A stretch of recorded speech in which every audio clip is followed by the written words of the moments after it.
It's the 3rd of January, back to work today, time to get back on it. I'm going to join the Tuesday Trundle tonight for the first time in weeks. Actually really looking forward to it, hoping to catch up with some of the guys in the chat on Discord as well. Another thing that I've tried to restart is getting out for a walk at lunchtime. I went for a walk. It's something I used to do almost every single lunchtime, but kind of fell off a cliff sort of during last year really. Just spending my lunchtimes kind of just either working through or eating quickly whilst watching a quick YouTube channel and then getting back, or YouTube video and then getting back to work. So this time I'm going to try and make some space this year for going out and just being a little bit more active during a break from work. But yeah, I'm going to get changed, get on the bike and do the trundle and start the ball rolling again. It's Wednesday. I've just come out for a very quick walk over to the shops to grab some lunch because we've got nothing in the house. I'll go out for a slightly longer walk later when I pick the little one up from school. But ride last night, I wasn't too sure how I'd get on. It's the first unbanded ride. The only rides I did in December were banded. And I did better than I thought, actually. There was a moment I lost. There's a very small, it's not a climb, very small lumpy hill on that course. I lost the back. I wasn't really paying attention, so I had to do a bit of a chase to catch up. About half an hour in, I was feeling it a bit, I must be honest. And it wasn't a particularly fast ride, about 1.5 watts per kilo. Nothing too aggressive. And I lost the back of the group with about 5-10 minutes left to go. I just didn't have the legs to catch up, but better to be back on than not do anything at all. And hopefully it's the start to much more rides. I thought, do I jump on today? And as the days got on, being sat at my desk for the second day in a row, I don't know whether it's the ride or the sitting at the desk, but I'm getting a bit of a niggly back. Just sort of lower left part way down.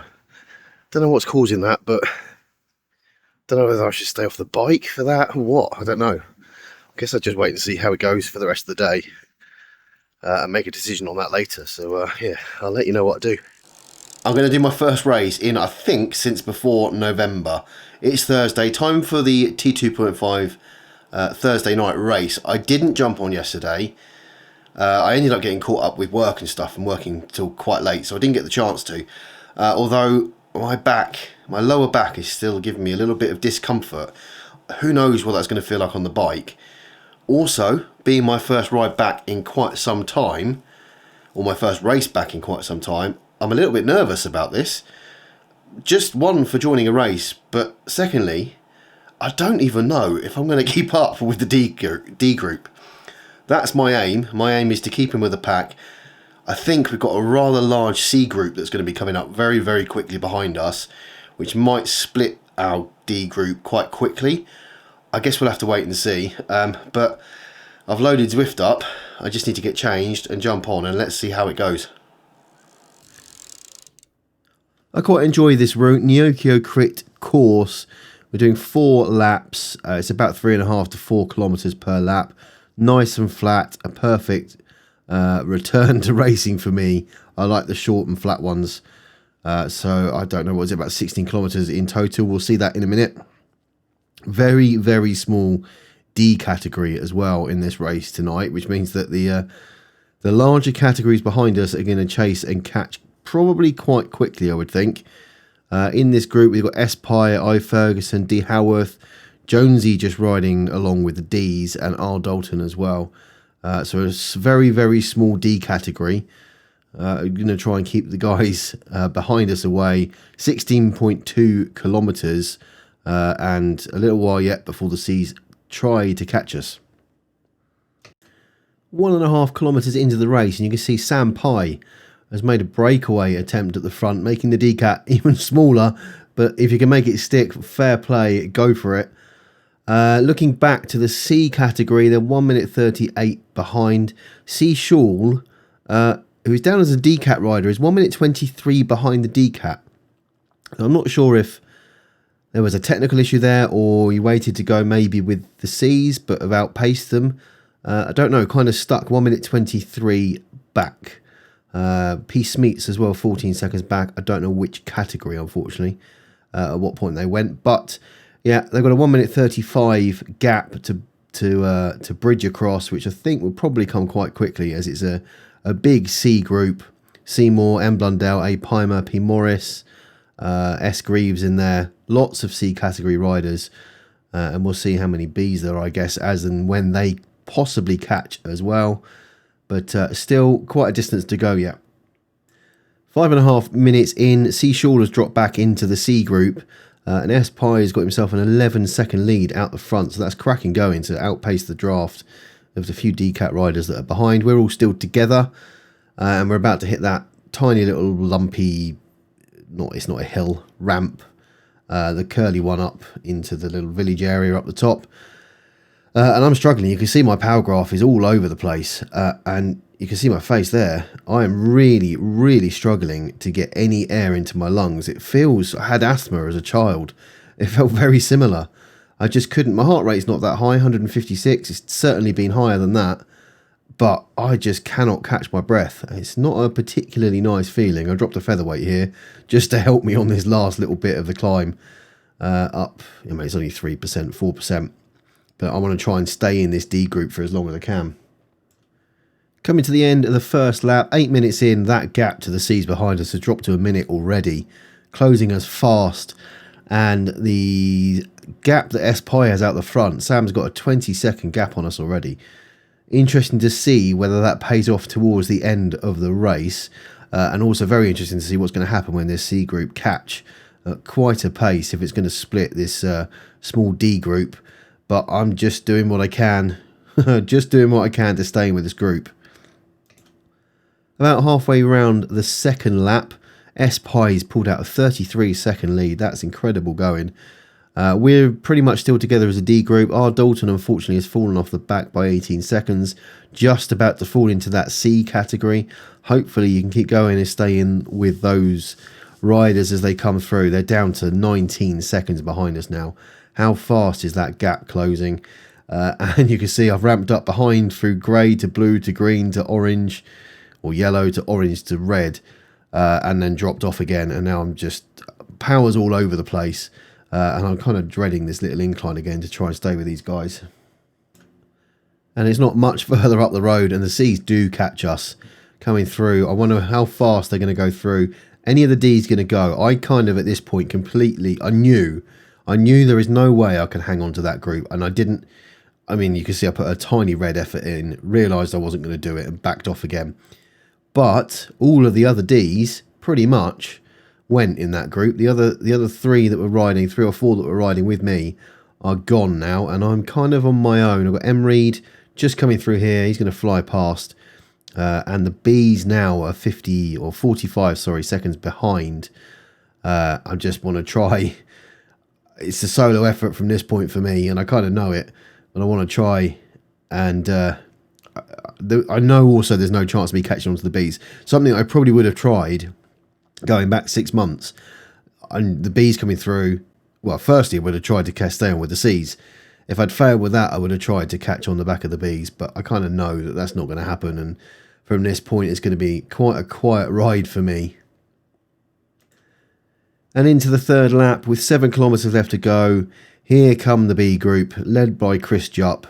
Going to come flying past. I've put a little bit of higher level effort out, but I know it's not going to be enough to get up to speed with them and stick with them in any way. Kind of don't have that power left or the endurance at all. For me now, it's just a case of getting to the end. I'm shaking my head. I'm not in a good place, and I kind of frustrated that I've not been able to get on the bike a lot, and how far backwards I've gone from where I was sort of early second half of last year. But still 6.7 kilometres to go. Got R. Dalton behind me. Kind of aim to keep him behind me if I can. And I think that's C. Cole back 2 minutes 50 seconds behind. So I'm just going to ride round and see how I get on, and probably catch up with some of how the other guys are getting on. At the end of the third lap, before I started the last lap, I actually got off the bike for a second to go and plug in my wireless mouse, which I realised I didn't have, so I couldn't look ahead and see how the other guys are getting on. So I jumped off for a couple of seconds. I'm now 1 minute 16 behind A. Hugaveen, See Cole's 1 minute 22 behind. And then I head in to that last lap with 3.9 kilometres to go. And the good thing about being so far behind is I can jump forward and watch the rest of the race. Seymour, P. Southworth and P. Morris have got themselves a 2-second lead here. You can just see S. Little trying to close that gap. 5.2 watts per kilo with M. Prest, S. Greaves and A. Pimer.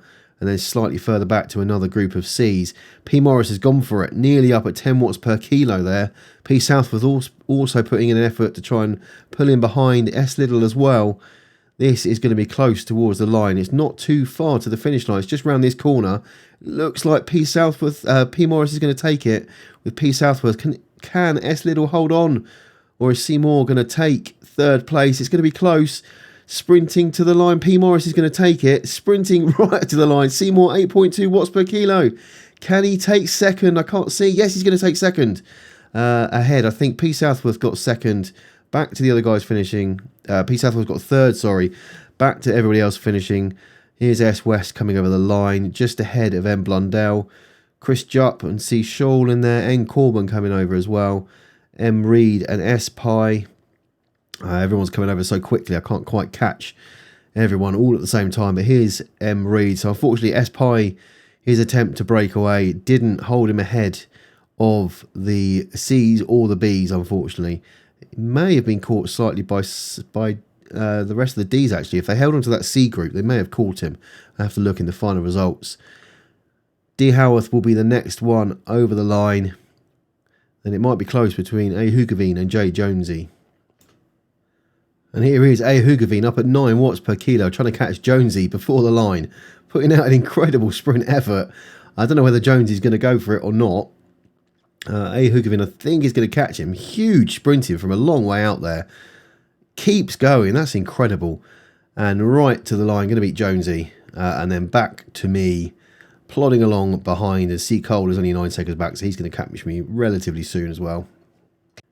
And there we go, over the line. C. Cole actually caught me. Sent me a message saying to grab onto the back. There was no way I could, and then he slowed down right towards the end. And Jonesy, I think, probably came over the line, maybe one of the last, if at all. So, yeah, not my finest of races, but let's have a look at the results. It was great to see how close that sprint was at the end. P. Morris taking it. Seymour coming in second. P. Southwood did grab third. S. Little fourth. Not too far behind them. Prest. M. Pimer as well. Split seconds between them. S. Greaves in 7th. Chris Waring in 8th. 27.09. Then we have N. Slevin Knoll coming in 9th. 27.10. I think just behind Chris, the B-Cat there. S. West in 10th. C. Cross in 11th. Oh, really close together. Seconds between a split second between MK and C. Cross and M. Blundell. Brilliant racing. C. Shaw, then C. Sharp in 15th. I. Ferguson 27.15. N. Corbin 17th. D. Stark, O. Hainel. These are all seconds apart. C. Swan 27.19. Then a little bit of a gap to M. Reed 21st. S. Pye unfortunately couldn't make the breakaway count, or stick, I should say. D. Howarth 23rd, A. Hugavine 24th. I somehow got 25th ahead of C. Cole and Jonesy, who really should have come ahead of me, but I think we were just taking it rather casually at the end. Yeah, as I said, not my finest of races, but let's put that one behind us and look forward to the next one. What a mess! What a mess! Oh dear. I really struggled. I'll probably talk about it a little bit in the talk over. But that first sort of lap, I really struggled to get my breath. Couldn't really breathe. I felt like I had asthma. Suffered from that sometimes and a bit when I was a kid. Just couldn't get the air into my lungs. I literally had 20-ish pedal strokes and then I was done. And then obviously the other groups came through and blew the D-Cat apart, and I just couldn't keep up. And it just shows, doesn't it, how far backwards you can go quite quickly if you don't keep on it and don't look after yourself. So yeah, feeling pretty rubbish. And actually the last thing I wanted to do then was be anywhere near the bike, but I pushed through And I know it's only, what, 3.5 kilometres, but I stayed on and forced myself to do another lap because I thought I just got to get through this mentally.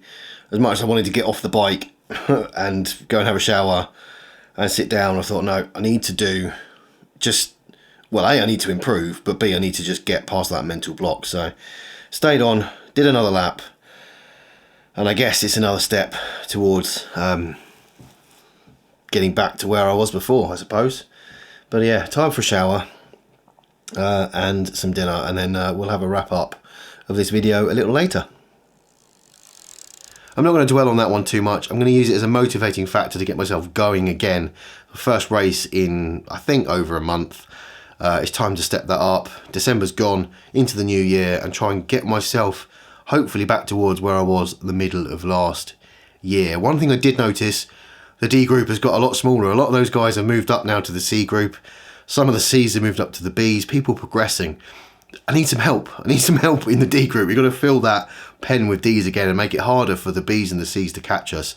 So if you watch these videos or you're new to Zwift, you're a little bit nervous about, you know, joining a community or racing with other people, and you've never done it before, we're a really welcoming group. Everyone on the Discord channel, on the Facebook community, really helps us support each other. Asks, you know, there's no silly questions. Ask whatever you need to ask and someone will help you out. It's really supportive.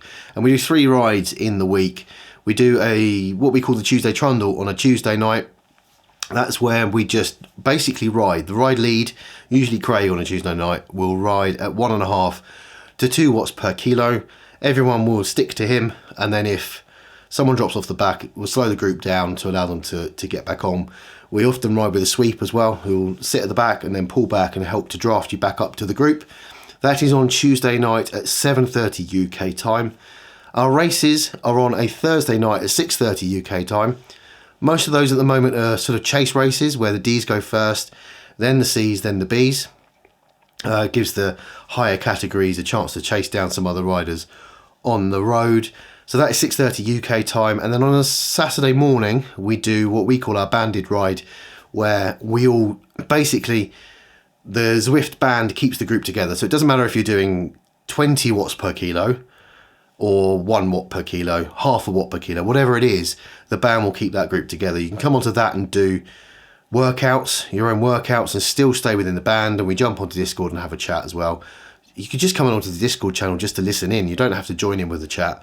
I usually listen to Craig talking about M&Ms.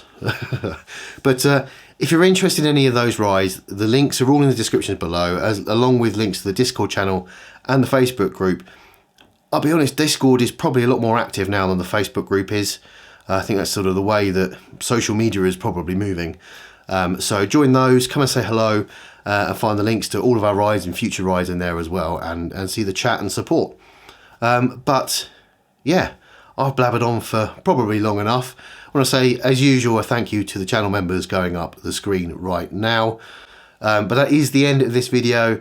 If you have enjoyed it, do hit like and subscribe, and I'll see you on the next one.